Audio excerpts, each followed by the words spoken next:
En estudio el doctor César Calderón, gastroenterólogo de la Clínica Estela Maris. Le damos los buenos días. ¿Cómo está? Buenos días, Juan Carlos. Muy bien. Bueno, acá estamos hablando sobre todo de malos hábitos, ¿no? El peruano, y se siente orgulloso, todos los peruanos nos sentimos orgullosos de nuestra comida. Pero incluso cuando vamos al extranjero dicen, su comida es espectacular, pero no sabemos lo que está pasando en nuestro organismo y la gastritis, ¿no? La acidez estomacal se confunde mucho, ¿no? Entre ambos términos, ¿cuál es la gran diferencia? Bueno, la gran diferencia, la acidez estomacal, se trata sobre todo del reflujo gastroesofágico, ¿no?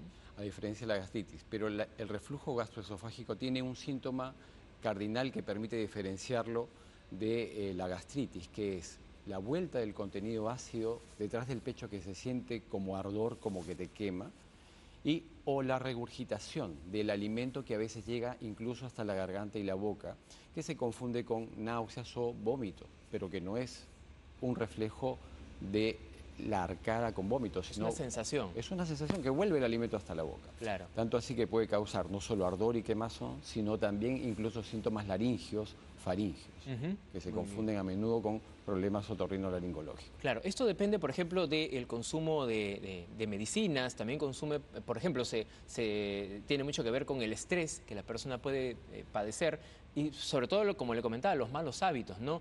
Por ejemplo, consumir productos a determinada hora e irse a dormir o hacer unas mezclas de que la verdad que no son nada saludables. Comer comida peruana no es ningún mal hábito, ¿no? Estamos orgullosos, pero lamentablemente en algunos componentes de nuestra culinaria existen alimentos que pueden favorecer el reflujo. Claro. El ají, la cebolla cruda, el culantro, el vinagre en algunas preparaciones, pero todo tiene una forma de solapar los síntomas o evitar que nos caigan mal. Por ejemplo, ¿cómo cuál? Por ejemplo, la cebolla para el ceviche. Si tú la cortas en juliana finita y la lavas varias veces con agua y sal, puedes comerla sin que te causen mayores problemas. En la noche. En la noche del ceviche, bueno, es un mito, ¿no? Claro. Pero se podría incluso, ¿no? A veces, ¿quién no se ha comido un tiradito en la noche, ¿no? Por ejemplo, ¿no? Claro. Y no te cae mal. Sí, es que se hacen tantas mezclas, la verdad, porque la gente se emociona, se reúne y piden comida, piden pizza, piden pollo con ají, y sacan un vino y sacan la cerveza, y ahí empiezan los problemas. Claro. Hablaste de cerveza, el alcohol, otro gran tema peruano. La cerveza peruana rica también, nos gusta ahora, incluso las artesanales. Y uno debe comprender que la cerveza tiene un 5% de alcohol, pero tiene gas, ¿no? Acompañando una comida pesada no va, pero para una picada, para un piqueíto, va muy bien. Ajá. Con el estómago vacío. No tiene tanto alcohol, no te embriaga y tú puedes sostenerlo bien con un estómago vacío. Una comida pesada, por ejemplo, sería como que una parrillada en la noche, claro. Una parrilla, claro. Unos tamalitos. Por ejemplo. Claro. ¿No? Y en ese caso, por ejemplo, ¿qué consumir? En la noche. Sí, es decir, por ejemplo, para aminorar estos síntomas que podría traer después de consumir. Claro, en la noche siempre es mejor un alimento no graso, no frito. Y si vas a elegir una carne, siempre va a ser mejor el pescado, por ejemplo, ¿no? Para aquellos que sufren de reflujo, entre quienes me incluyo, un pescado a la noche hecho a la plancha o a la parrilla, acompañado de vegetales, siempre va a caerte bien. Incluso si lo acompañas con una copita de vino, ¿no? Claro. Una parrilla en la noche, parrilla de carne, no es tan recomendable. Para alguien que sufre reflujo, no se lo recomiendo. Ajá. Pero hay formas y formas. Si tú acompañas una carne buena, con una ensalada, suave, con una ensalada, va bien. Claro. Va bien. Pero siempre, sin las papas. Sin las papas fritas, claro. Y sin el ají. Claro, sin el chimichurri. Pero si sobre todo dilatas el horario en que lo comiste a la hora de acostarte. Eso también es algo muy importante, porque, por ejemplo, uno se va a dormir cuando ya está cansado, pero sigue consumiendo antes incluso, ¿no? Por ejemplo, hay también personas, por ejemplo, que después de cenar y después de tomar trago dicen un cafecito. Como un postre. Claro. Claro que sí. Claro, en estos casos hay gente amante del buen comer. Y no solo el buen comer, sino en cantidad. Todos creo que somos amantes del buen comer. El tema son las porciones, ¿no? Y las horas que uno tiene que esperar antes de dormir, que vendrían a ser 2 o 3. Si tienes reflujo, yo recomendaría hasta 3 de acuerdo a lo que hayas comido. O sea, si un alimento graso, un alimento cárnico con carnes rojas, sí, podría ser eso. A veces te vence el sueño. Hay gente que tiene esa costumbre de comer tarde porque llega tarde de trabajar. Claro. Ustedes los periodistas a veces, ¿no? Entonces, echa la ley, echa la trampa. También tienes que enseñarle y personalizar tu atención al paciente de acuerdo a su actividad. Puedes decirle que se acueste en un sofá-cama momentáneamente durante las 2 primeras horas del sueño, porque lo va a vencer el sueño. Sí. Entonces, y después recién se pasa a su cama, ¿no? Con el permiso de la esposa, ¿no? No, claro, claro, de hecho. Pero, por ejemplo, hay personas que trabajan casi todo el día o muchas horas, no comen nada durante el día, ¿no? Que también genera problemas porque el jugo gástrico no se genera de una forma adecuada. Entonces, van pasando las horas y en la noche come mucho. Como que dice, no, de una vez, almuerzo, cena.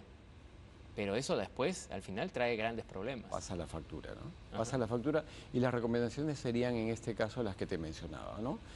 Tomar una posición semisentada después de comer si el sueño te va a vencer, porque habitualmente lo hace. Un sillón cama es adecuado y después te pasas a tu cama, o elevar la cabecera de la cama unos 20 centímetros. Hay diferentes métodos, ¿no? Tacones de madera, en fin.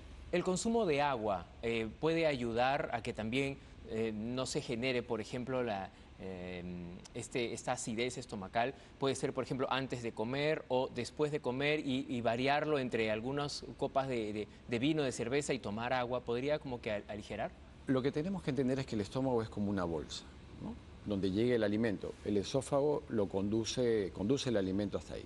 El estómago tiene una capacidad. Mientras más volumen yo le meta al estómago, más probabilidad hay que refluya, porque debajo del estómago tenemos el píloro que va regulando la salida del alimento que va al intestino delgado. Tiene una capacidad. Mientras más volumen le pongo, más probable es que haya reflujo, de acuerdo a lo que haya comido, ¿no? Claro. Entonces, eso hay que tenerlo en cuenta. Y si uno quiere estar bien hidratado, es mejor tomar el líquido antes de la comida. Muy bien. Es recomendable que cuando una persona va a una reunión, porque cuando va a una casa, cuando va a un restaurante, la gente se emociona porque quiere que el que preparó la comida, que se coma toda su comida y que la disfrute. Entre comida y comida, ¿uno puede consumir alguna medicina como para bajar un poco la llenura? Existen medicamentos.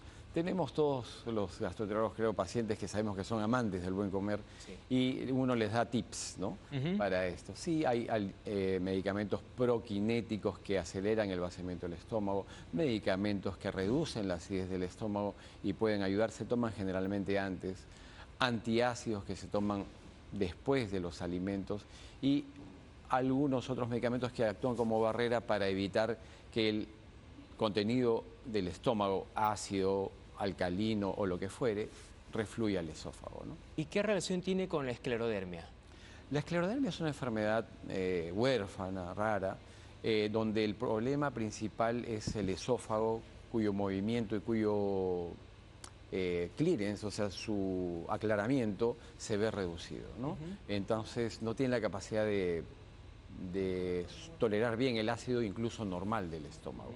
Pero es una enfermedad rara, lamentablemente, por quienes lo padecen, y sí tiene tratamientos también adecuados para ello, ¿no? ¿Estas recomendaciones son para todos o es que hay personas, por ejemplo, que tienen esa facilidad que su organismo puede asimilar rápido los alimentos? Claro. Deportistas, por ejemplo, ¿no? Claro. Cuando tú escuchabas, Michael Phelps ganó tantas medallas y creo que consumía 10.000 calorías por día, es porque su metabolismo está súper acelerado. Por eso las recomendaciones dependen para cada cual, de acuerdo al nivel de actividad que tienes, de acuerdo al horario que tienes la actividad física, si eres una persona sedentaria o tienes otra condición de salud como la obesidad que te limita, ¿no? Claro. Entonces, cada persona tiene indicaciones precisas para darle recomendaciones respecto a la comida, al horario de la comida. Muy bien. Las recomendaciones en general, porque siempre decimos, no hay que comer hasta tan tarde, no hay que probar ciertos productos por la hora, pero a veces uno peca, ¿no? Porque está con reunión de amigos, reunión familiar, por ejemplo, se acerca el Día del Padre y se quedan comiendo hasta muy tarde y el día siguiente siguen comiendo porque es el día principal. Entonces, ¿qué recomendaciones en general le daría a las personas? Son recomendaciones en general respecto a la sociabilidad y respecto a lo que uno pretende para sí, para su salud, ¿no? Hay muchas recomendaciones en cuanto a horarios de comer, hay gente que dice que el desayuno debe ser el alimento principal y así sucesivamente hasta la cena, cenar como un mendigo, pero si estamos ante una celebración, todo eso cae en otro lugar y uno se tiene que adecuar. Siendo seres sociales debemos saber qué no debemos comer de acuerdo a nuestra susceptibilidad, ¿no? Si yo tengo intolerancia, por ejemplo, a los lácteos, que pueden causar reflujo, Sí. ¿no? Y voy a cenar y me voy a pedir una crème brûlée de postre, la voy a pasar mal, o un cheesecake, Claro. la voy a pasar mal. Entonces, limitarse en eso, pero no dejar de festejar por ese motivo, ¿no? Entonces, en general hay recomendaciones básicas: evitar el café, el alcohol, el ají, las bebidas gaseosas o los irritantes cuando tengo síntomas habituales, ¿no? Recuperarse, consultar a tu gastroenterólogo. El gastroenterólogo que te atienda deberá o no indicarte un estudio de acuerdo al contexto de tu salud. Si eres una persona muy joven con síntomas esporádicos, no correspondería. Si eres una persona de mediana edad con síntomas nuevos, como el resumen que dieron nos dice, sí es adecuado hacerse un procedimiento. La primera alerta para detectar que una persona tiene acidez estomacal antes de ir con un médico, ¿cuál es la primera? Que, por ejemplo, el dolor es continuo, es en la boca del estómago, este dolor se prolonga por varios días. El dolor es uno de los síntomas principales que debemos considerar, ¿no? Algunos otros tienen dolor. El típico de la acidez, dolor de pecho, se confunde con un infarto. Obviamente ese paciente no va a esperar, tiene que ir ya. Lo primero es descartar la parte cardiológica. El dolor continuo en la boca del estómago, que no me hace sospechar cardiológicamente, pero sí debe ser un indicador de que si yo cada vez que como tengo dolor en la boca del estómago, es mejor consultar prontamente. Las náuseas y vómitos, claro que sí. Los síntomas respiratorios, por supuesto. El asma, que podría estar asociado al reflujo, también. La bajada de peso, ¿sí? La anemia, ¿no? La anemia por déficit de hierro, claro que sí. Son síntomas que prontamente nos deben hacer acudir al especialista. Si no al gastroenterólogo, al que corresponde, al otorrino, al cardiólogo o al médico internista, ¿no? Perfecto, doctor. Muy bien, muchas gracias por instruirnos. Le agradecemos al doctor César Calderón, es gastroenterólogo de la clínica Estela Maris, quien nos ha hablado sobre este problema que tenemos los peruanos, ¿no? Que se vienen fiestas, se vienen días de fiestas, el Día del Padre, también las fiestas patrias, pero hay que cuidarse, hay que tener responsabilidad también con nuestro cuerpo. Muchas gracias por acompañarnos. Gracias a ti, Juan Carlos. Vamos a una pausa y regresamos con más en Salud al Día.